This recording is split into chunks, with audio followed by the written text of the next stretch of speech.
नमस्कार दोस्तों, राज परमेश्वरी चैनल में आपका स्वागत है। आज हम ज्योतिष में रत्न पर के टॉपिक पर आज हम डिस्कस करेंगे।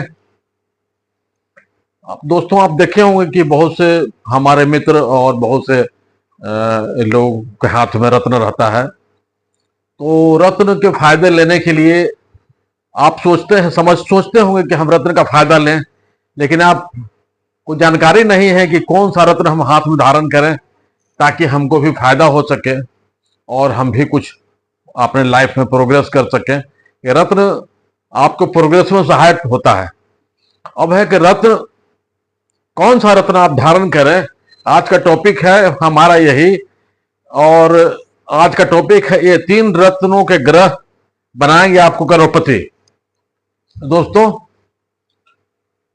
तो वीडियो शुरू करने से पहले अगर आपसे निवेदन है कि अगर मेरे चैनल को लाइक एंड सब्सक्राइब नहीं किए हैं तो कृपया लाइक एंड सब्सक्राइब कर दें ताकि मैं आपके लिए रोज नया नया वीडियो बना सकूं। ठीक है, तो चलते हैं। अब दोस्तों, सबसे पहले हम आपको जानकारी दें कि ग्रहों के स्वामी कौन होते हैं। एक जो नंबर है वो मेष राशि का है, स्वामी मंगल होते हैं। 2 वृष राशि है, स्वामी शुक्र होते हैं। 3 मिथुन राशि है, स्वामी बुध है। 4 कर्क राशि है, स्वामी चंद्रमा है।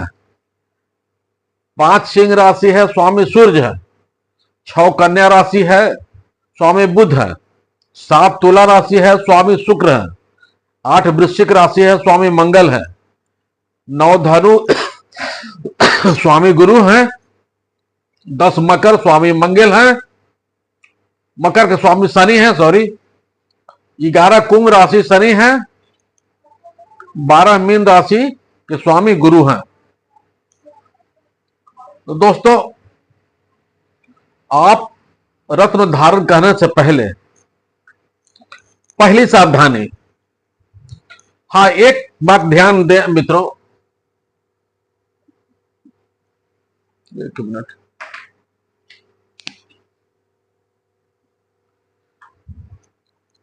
एक मैं घर बनाया हूं, 1 नंबर मेष राशि है।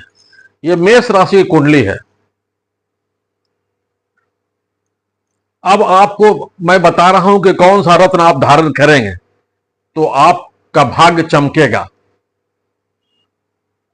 तो उसके लिए मैं 3 घर आपको बता रहा हूं। 3 घर का रत्न आपको नहीं पहनना है और 3 घर का रत्न आपको पहनना है। बस एक ही सिद्धांत पर आप चले। एक घर,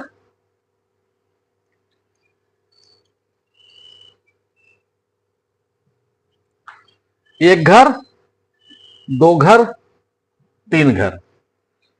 एक घर, 2 घर, 3 घर। अब आप नहीं समझ रहे हो कि मैं क्या कहना चाह रहा हूं। मैं सरल भाषा में चाहता हूं कि आपको जानकारी दूं। पहला घर लग्न का होता है। लग्न, व्यक्तित्व, स्वभाव, पर्सनालिटी, आपकी पर्सनालिटी वो लग्न से देखा जाता है।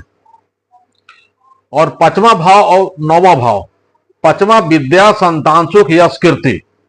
5वां घर जो है विद्या, संतान, सुख, यश, कीर्ति देखा जाता है। और 9वां घर भाग्य है। यह भाग्य का स्थान है। आप अपनी कुंडली निकालें। कुंडली तो सबकी बनी रहती है। आप अपनी कुंडली निकालें और कुंडली में देखें कि यहां पर क्या है। हम तो एक खाका खींचे हैं कि 1 2 3 4। इसकी गणना इस तरह से की जाती है 1 2 3 4 5 6 7 8 9 10 11 12। इसकी गणना इस तरह से होती है। तो आपको रत्न किस घर का पहनना है? 1 का, 5 का और 9 का। 1 का, 5 का, 9 का। आप अपनी कुंडली निकालें तो आप कुंडली में मान लें कि आपका कुंडली में यहां 1 नहीं है तो आपका यहां 2 है। सपोज कि 2 है तो 2 है तो यहां से चलेगा 2 3 4 5 6 आगे खसक जाएगा। एक जगह माने आपकी कुंडली में यहां 5 है, यहां पर 5 लिखा हुआ है, सब कुछ की 5 है, तो 5 6 7 8 9 10 11 12 1 2 3 4 इस तरह से चलेगा। तो आप अपनी कुंडली में देखें कि यहां पर क्या बैठा है। यहां पर मतलब अगर आपका 4 बैठा है तो यहां से देखें कि 4 है तो कर्क है, तो आपका स्वामी चंद्रमा है, तो चंद्रमा है तो आप इसको मोती पहन सकते हैं, चंद्रमा के लिए आप मोती पहन सकते हैं। ये घर में अगर आपको देखना है, इस घर में आपको सपोज कीजिए कि इस घर में आपका 6 लिखा हुआ है, यहां पर आपका 6 लिखा हुआ है। हम 3 घर का पहनने के लिए बोल रहे हैं, 1 5 9 लगन, विद्या, भाव, संतान और भाग्य, ये 3 रत्न का हम आपको पहनने के लिए कर रहे हैं। इसके जो मालिक हैं, जिसके स्वामी हैं, उनके रत्नों को आपको पहन लेना है। इसके मालिक को देखिए कि इसके मालिक कौन है। मान लें कि यहां 4 है, यहां पर सपोज कीजिए कि 4 है, ये 4 है, ये 4 है, तो 4 का मालिक चंद्रमा है, तो यहां पर इसका मालिक 4 का मालिक चंद्रमा है, तो आपको मोती पहनना है। अब यहां पर इस स्थान का आपको रत्न अगर धारण करना है, तो इस स्थान का रत्न धारण करना, तो यहां पर मैंने सपोज कीजिए कि 6 आपका है, तो 6 देखिए तो कन्या, इसका मालिक बुध है, तो इसका मालिक बुध है, तो आपका बुध का पन्ना पहन सकते हैं आप। सारे रत्न का सब्स्टिट्यूट भी होता है मित्रों। अगर आपके पास तत्काल सुलभ नहीं है पन्ना लेना, तो पन्ना के सब्स्टिट्यूट में आपके जो रत्न आते हैं उसको धारण कर सकते हैं। ऑनेक्स है और बहुत सारे रत्न हैं उनके जगह पर। और नहीं तो आप इस सिंपल से विधारा एक आती है, विधारा का जड़ अगर हरा कपड़ा में बांध लीजिए तो भी बहुत अच्छा काम करता है, तुला लगने के लिए, तुला के लिए, शुक्र के लिए। अच्छा, अब ये जैसे कि यहां पर भाग्य स्थानीय है, अब इसका रत्न आपको पहनना है। यहां जैसे सपोज इसमें 9 दिया हुआ है, तो 9 है धनु गुरु, तो आप यहां पर पुखराज इसके लिए पहन सकते हैं, पुखराज पहन सकते हैं, पुखराज का सब्स्टिट्यूट भी पहन सकते हैं। तो आप इसी तरह से आपको पहनना है इस घर का, इस घर का, इस घर का, ये 3 घर का रत्न आपको पहनना है। 3 घर में जो मालिक बैठा हुआ है उसका रत्न आपको पहन लेना है। आप ऐसे समझिए,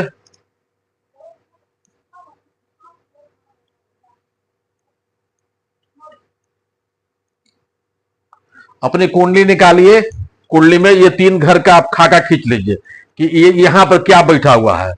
तो आपका यहां पर मान लीजिए यहां 6 बैठा हुआ है, यहां पर तो 6 7 8 9 10, तो यहां 10 बैठा हुआ है, 11 12 1 2, यहां 2 बैठा हुआ है। अच्छा, तो अब आपको तीनों रत्न अगर आपको पहनना है, तीनों में रत्न पहन सकते हैं आप। तो 6 का रत्न, तो यहां 6 देखिए कन्या बुध, तो इसके लिए आपको पन्ना पहन सकते हैं। 10 मकर शनि, इसके लिए नीलम पहन सकते हैं। नीलम है, नीली है, जमुनिया है, नीली पहन सकते हैं, जमुनिया पहन सकते हैं, लाजवर्त पहन सकते हैं। शनि के बहुत सारे रत्न हैं, जरूरी नहीं नीलम डायरेक्ट एक बार शुरू में पहनना भी नहीं चाहिए। नीलम का उप रत्न जो है लाजवर्त से शुरू कीजिए, लाजवर्त पहन सकते हैं, नीली पहन सकते हैं, जमुनिया पहन सकते हैं, बहुत सारे रत्न हैं। अब इस घर में आपका 2 आ रहा है, तो 2 देखिए वृष, हीरा पहन सकते हैं, हीरा के लिए संसाधन नहीं है तो स्फटिक पहन सकते हैं। बहुत सारे रत्न हैं, जो जरूरी नहीं है कि आप डायरेक्ट रत्न ही पहन लें, लेकिन रत्न के लिए उपरत्न भी है। उपरत्न कम फायदा करता है, लेकिन उपरत्न भी सबका मार्केट में मिलता है। अच्छा, तो अब आपको हम बता दिए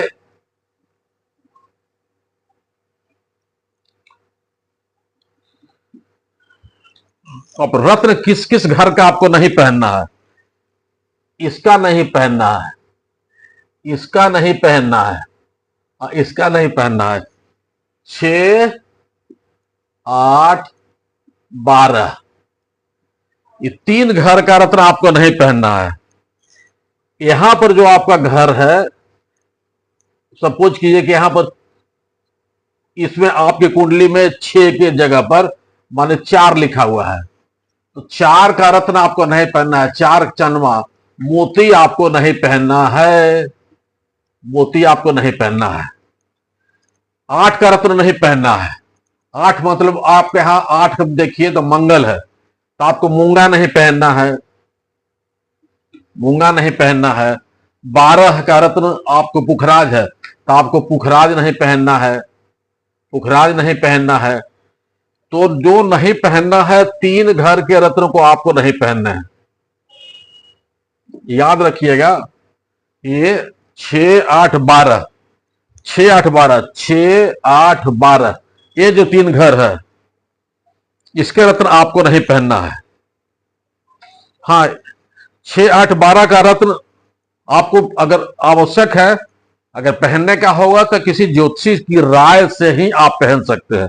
पहना जाता है विशेष परिस्थिति में, लेकिन 6, 8, 12 आपको स्वयं नहीं पहनना है। इसमें आप किसी न किसी ज्योतिषी से राय लेंगे, राय लेकर के ही तब आप 6, 8, 12 का रत्न धारण करेंगे। 6, 8, 12 का रत्न आपको नहीं धारण करना है। तो आपको अब जान गए कि कुंडली में रत्न किसका आपको पहनना है। 1, 5, 9, 1, 5, 9। अब 1, 5, 9 हम तो बनाए हैं, इसमें आपको जो ग्रह रहे उसके मालिक स्वामी का आपका रत्न पहनना है। यहां पर आपको अभी समझाए थे 5 है यहां पर, तो 5 में आप देखिए मानिक पहनना है।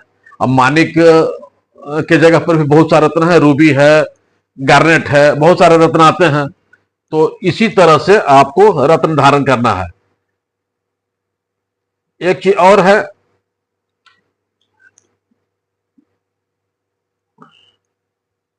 एक चीज और है मैं बता दूं, अभी जो मैं बताया कि 1, 8, 9 का रत्न आपको पहनना है, तो 1, 8, 9, और अगर इसके मालिक, इसके स्वामी, स्वामी ग्रह जैसे बताया 1 मंगल, 1 का स्वामी मंगल, अगर इन ग्रहों में बैठे हैं 6, 8, 12, अगर इसके मालिक, अभी तो बताया कि 1, 8, 9 का आप रत्न पहन लीजिए, लेकिन इसके स्वामी अगर इसमें बैठे हैं तो रत्न तो पहन सकते हैं, लेकिन थोड़ा परामर्श आप अपने कोई जो जानकार है उनसे थोड़ा परामर्श करके पहनेंगे, क्योंकि ये खराब घर में आपका बैठ गया है स्वामी। बहुत दिक्कत नहीं होगी उससे, लेकिन फिर भी मैं राय कहता हूं कि आप परामर्श के बाद इसको पहनेंगे। अब ऐसे एक जनरल प्रिंसिपल मैं दे रहा हूं, 1, 5, 9 का रत्न पहनिए और 6, 8, 12 का रत्न आपको नहीं पहनना है। तो ये था मेरा रत्न पर कि आपको क्या पहनना है, क्या नहीं पहनना है। और वीडियो कैसा लगा मुझे बताइएगा, और डिटेल में बहुत सी जानकारी चाहिए तो आप हमसे व्हाट्सएप पर या हमारे बॉक्स पर, कमेंट बॉक्स में लिखिए, मैं आपको बताऊंगा कैसे रत्न धारण करेंगे आप। और अगर आपको किसी का हाथ दिखलाना है या कुंडली विवेचन करना है, कुछ भी है, तो मेरे इस नंबर पर 6200004961 एंड 8987030220 पर कॉल करके आप समय ले सकते हैं। धन्यवाद।